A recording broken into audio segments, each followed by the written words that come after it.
जब भगवान कृष्ण अपनी लीला को विश्राम दिया, समुद्र ने द्वारका को डुबो दिया। जितनी जगह समुद्र से भगवान ने ली थी वो सारी जगह समुद्र ने वापस ले ली, और जो भगवान की द्वारका, निजी द्वारका है, वो बची रह गई, जो है भेंट द्वारका पूरा, और सारा द्वारका समुद्र ने ले लिया। और भगवान ने बोली भी दिया था अर्जुन से, उद्धव से, तुम भी नहीं रहना। तो अर्जुन ये सारा घटना देख सुन के भगवान के परपोता वही रह गया था, वज्रनाभ। वज्रनाभ को ले गया अर्जुन हस्तिनापुर, इंद्रप्रस्थ। इधर पांडव लोग भी चले गए। अब रह गया वज्रनाभ और परीक्षित। वज्रनाभ के लिए ऋषि महाराज ने मथुरा का राज्य बताया, और परीक्षित के लिए इंद्रप्रस्थ हस्तिनापुर का। अब मथुरा में क्या है क्या नहीं, परीक्षित महाराज और वज्रनाभ दोनों देखने आए। यहाँ पर क्या क्या है, यहाँ की जगह कुछ भी नहीं, एक पेड़ पौधे तक नहीं है, घास लता बेल कुछ नहीं है, बंदर नहीं, मोर नहीं, कुछ नहीं, इंसान तो है ही नहीं, मकान जमीन कुछ नहीं है, एकदम टोटल रेगिस्तान। परेशान हो गए, कहाँ है भगवान के वो सब गोकुल, नंदगांव, बरसाना है कहाँ? बड़ी कोई तो होगा, कुछ नहीं दिखा। घूमते घामते घूमते घामते नहीं दिखा। सारा दिन घूमे, कहीं तो मिलेगा, कभी तो मिलेगा। शाम के रात के समय कहीं रोशनी जगती दिखी, तो वहां जाकर के देखा एक दाढ़ी वाला बड़ा बाल जटा वाला बाबा है। उनको जो प्रणाम किया, प्रणाम करने पर वो थे शांडिल्य ऋषि। शांडिल्य जी को देख करके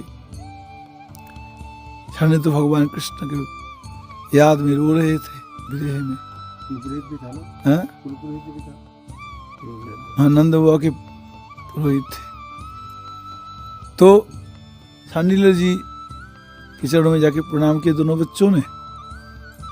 तो जब मालूम पड़ा तो शांडिल्य जी कहा रुको, सुबह चलते हैं, आपको दिखाते हैं। बोल तो भगवान सब कुछ लेके गए, कुछ नहीं छोड़ के गए। फिर भी दिखाता हूँ जहाँ जहाँ भगवान लीलास्त्री की।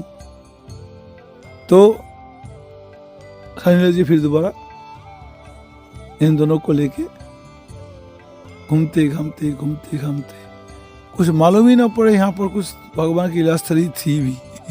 कोई पेड़ पौधा भी नहीं, कुछ भी नहीं। परेशान हो गए, बस दिशा का अंदाजा लगा करके गोवर्धन आए, यहाँ भी ढूंढने लगे। यहाँ अचानक से उनको वो लोग दिख गई ना, सॉरी, यमुना किनारे में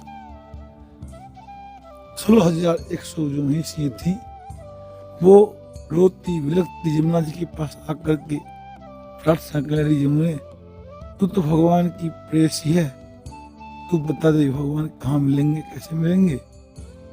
तो यमुना जी वहाँ प्रकट हो गए। कालिंदी बोला तुम लोग ऐसे करो, उद्धव जी कहीं गोवर्धन कुसुम सरोवर कहीं उद्धव जी भगवान के लिए भजन कर रह रहे हैं, उनके पास जाओ, वहां तुम लोगों का काम बन जाएगा। तो लोग आई वृंदावन से,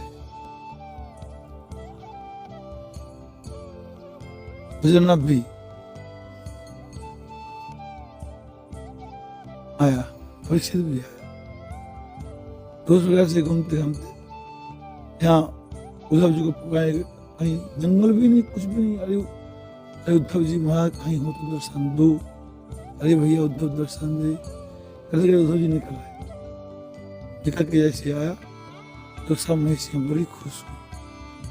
उद्धव जी ने बोला, आप लोगों को कृष्ण विरह हो रहा है, विरह होना अच्छी बात है, किंतु कृष्ण मिलेंगे तो भी कथा में, कथा सुनो। तो यहाँ भागवत के 7 दिन के कितना दिन भी भागवत की कथा बांची। भागवत की जैसे कथा बांचती गए, वैसे कथा सुनती गई। हाँ, यहाँ बद्रीनाथ रहा और परीक्षित को साथ भेज दिया। उनको भेज दिया, तुम जाओ उधर देखो, हस्तिनापुर इंद्र सब संभालो, वहाँ कोई नहीं है।